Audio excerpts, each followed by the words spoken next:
Hey everyone, thank you so much for tuning in today. Here is a look at my spring 2015 style reveal, and I'm calling this one Copper Frame Lights. To get started, I took my old extensions out and there they are in a huge ball of mess. And I also touched up my root color to my normal kind of chocolate brown that I just wear to cover up my blonde roots.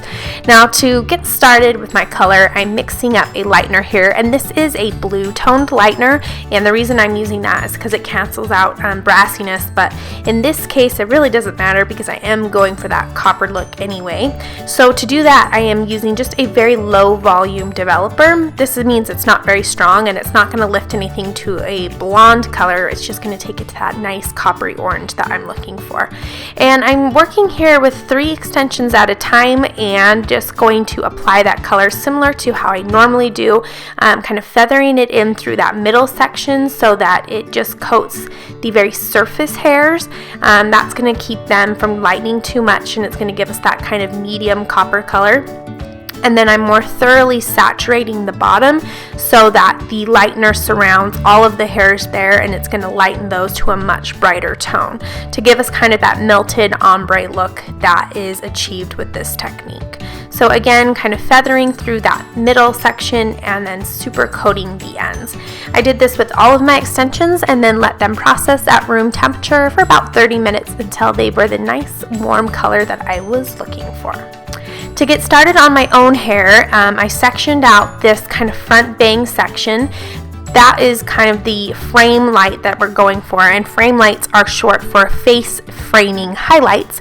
So this front section around the face and around the ears is really crucial for lightening and framing that face that you're looking for. So I've kind of sectioned out that front section and started there so that those pieces would be the lightest by the time everything is processed.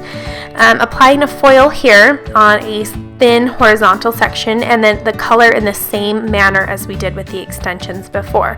Feathering it through that middle section for a medium lift for that kind of middle copper color, and then really thoroughly saturating through the ends to get a much brighter copper and even a little pop of blonde through the ends there. So when you're working like this, where the foil is over my face, I just turn to the side and kind of look out my peripheral vision. But yes, I know I look like a crazy person whilst I'm doing that. And then I just went through the rest of my hair in those same kind of horizontal sections, teased just a little bit to break it up, and then finished applying the color everywhere. After a wash out and some nice conditioning products to get started, it was time to get styling. This is my Samvia blow dryer, and I like to use this one at home versus the salon because it is super quiet, and so if I'm doing hair while my kids are sleeping, it does not wake them up, which is wonderful. It's a professional dryer and it's awesome, so I will link to that down below if you are looking for a dryer. Now that the hair is dry, you can see these copper colors really pop. Sometimes when they're wet, they blend together. So now that we can see what we're working with, it's time to put my extensions back in. And this time around, I'm not going for a lot of length of my extensions, really just to add some thickness. So I don't have to apply a full set, which is always wonderful. So I've got a horizontal parting around my hair and kind of a horseshoe shape, and then applying a few of these tape knit extensions. They're about 2 inches in width, and one piece goes underneath a section of my hair, and then the secondary piece goes on the top, and those two sandwich together to secure in place. I have a little bit more information about my extension process in the video previous for my winter hair reveal, so I will link to that down below as well if you haven't seen it. So sandwiching those two pieces together for a firm hold, and these type of extensions need to be retaped about every 6 to 8 weeks, just depending on how fast your hair grows. I will have to retape these in a couple months, but that's really not too much work. Although I do break it up into a few different days of doing it. I don't do it all at once. That's why getting your hair done in a salon is a lot easier than trying to do it at home like I do. So here's another look at one more piece of extension being applied, and I just continue to do that all the way around my head. So to get started on the haircut, it's crucial to kind of blend those two extension pieces into the rest of my hair so that the texture is more similar and we're kind of working with something that doesn't feel so disconnected. So just using my GHD flat iron here to kind of melt the two pieces together, not literally melt, but blend those extensions into the rest of my hair so that I can more easily give myself the haircut. And I'm taking off quite a bit of length for this cut. I didn't want to be nearly as long as I was during the winter, and that's really because it's just too hot to wear a full set of extensions all summer long. So I'm taking off quite a bit of length here to lighten the cut up and just make it a little bit more playful for summer.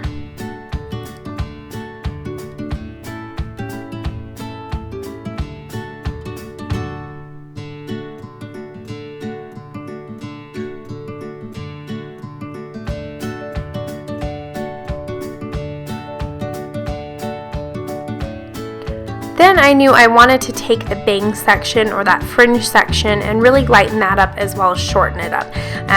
The reason for this is I have just been loving the trend of the curtain bangs that's just been super popular right now.